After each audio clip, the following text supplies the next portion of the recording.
दोस्तों एक बहुत ही खास और महत्वपूर्ण बात यहाँ पर हम जानेंगे और ये आप लोगों के लिए बहुत महत्वपूर्ण हो सकती है विभिन्न परीक्षाओं में भी और सामान्य व्यवहार में भी। दोस्तों यहाँ पर दरअसल ये मुद्दा है स्थलाकृतिक सिद्धांत का, और ये स्थलाकृतिक सिद्धांत जो है ये मनोविश्लेषणवाद का एक पार्ट है। और मनोविश्लेषणवाद का विचार देने का जो श्रेय जाता है वो जाता है सिगमंड फ्राइड को। सिगमंड फ्राइड जो थे इन्होंने इस विचार को दिया था और ये वियना निवासी थे, वियना ऑस्ट्रिया निवासी थे जिन्होंने इस विचार को दिया था। दोस्तों छोटा सा विचार है लेकिन आप लोगों के लिए काफ़ी इंटरेस्टिंग और महत्वपूर्ण है।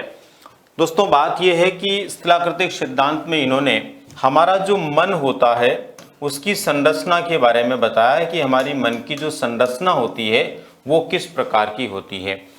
जो मन की संरचना होती है दोस्तों उसका इनको स्पष्टीकरण देने के लिए एक प्रयोग करना पड़ा, और एक प्रयोग के माध्यम से इन्होंने किस तरह से बताया जो आप लोगों के लिए भी खास महत्वपूर्ण है।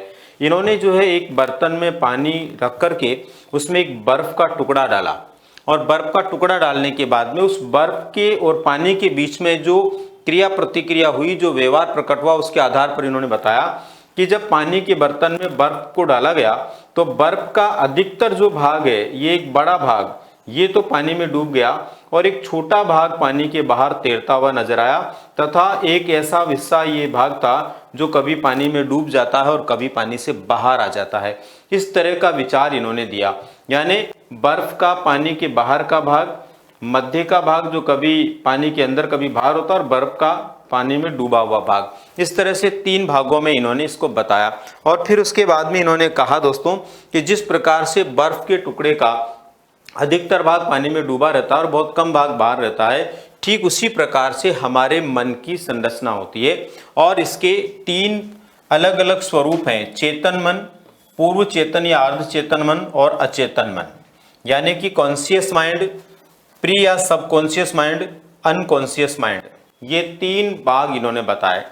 इन्होंने कहा कि चेतन मन जो होता है मात्र 10% होता है। चेतन मन कितना होता है?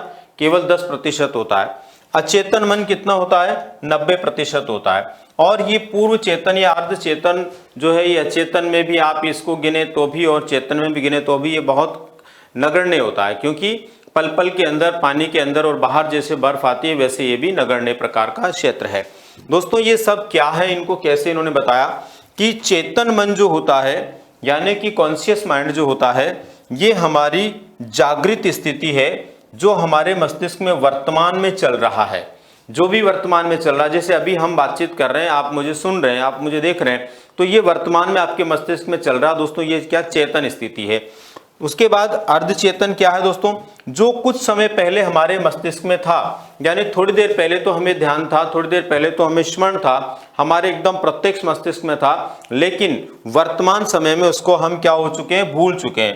परंतु अभी नहीं है, यानी पहले हमारे मस्तिष्क में था, अभी नहीं है, हम भूल चुके हैं। परंतु प्रयासों से जिसको स्मरण किया जा सकता है, यदि थोड़े से प्रयास हम करते हैं तो वो हमें स्मरण हो जाता है, हमें ध्यान में आ जाता है, उसको इन्होंने अर्धचेतन या पूर्व चेतन की संज्ञा दी है। उसके बाद में अचेतन का मतलब क्या बताया इन्होंने? अचेतन का मतलब बताया कटु अनुभूतियां जो हमारे जीवन की होती है, बहुत सारी इच्छाएं होती है जो रोजाना प्रकट होती है लेकिन जिनकी पूर्ति व्यक्ति नहीं कर पाता तो उनको दबा देता है। इन दमित इच्छाओं के भंडार को और दुखद बातों को जिनको व्यक्ति खुद भुलाना चाहता है, उस भंडार वाले क्षेत्र को, उन दमित इच्छाओं के भंडार वाले क्षेत्र को इन्होंने क्या कहा? अचेतन मन की संज्ञा दी, अनकॉन्शियस माइंड की। दोस्तों वर्तमान में जो मनोविज्ञान की विषय वस्तु है वो अचेतन मन ही है, यानी ये जो 90% भाग है हमारे मन का अचेतन, यही वर्तमान में मनोविज्ञान की विषय वस्तु के रूप में सिगमंड फ्राइड ने स्वीकार किया। दरअसल क्यों किया? क्योंकि आज जो भी हम व्यवहार करते हैं ना, वो व्यवहार किसी न किसी रूप में हमारी दमित इच्छाओं पर या अचेतन मन का जो पार्ट है उस भंडार के व्यवहारों से प्रभावित रहता है, या यूं कहें कि हमारी दमित इच्छाओं से हमारा वर्तमान व्यवहार प्रभावित होता है, चाहे हमें स्वप्न आता तो भी, या फिर अन्य प्रकार के कोई भी व्यवहार जो हमारे होते हैं वो किसी न किसी रूप में दमित इच्छाओं से या दमित इच्छाओं के भंडार वाले अचेतन मन से प्रभावित होते हैं। इसीलिए व्यवहार का विज्ञान, मनोविज्ञान या वर्तमान व्यवहार का विज्ञान ये सुनिश्चित रूप से किससे जुड़ा हुआ है? अचेतन मन से जुड़ा हुआ है। तो याद रहे, हमारी वर्तमान मनोविज्ञान की विषय वस्तु अचेतन मन की है। अचेतन मन 90% होता है जो दमित इच्छाओं का भंडार होता है, और चेतन मन मात्र 10% होता है जो वर्तमान में हमारे मस्तिष्क में चल रहा उसको प्रकट करता है या दर्शाता है।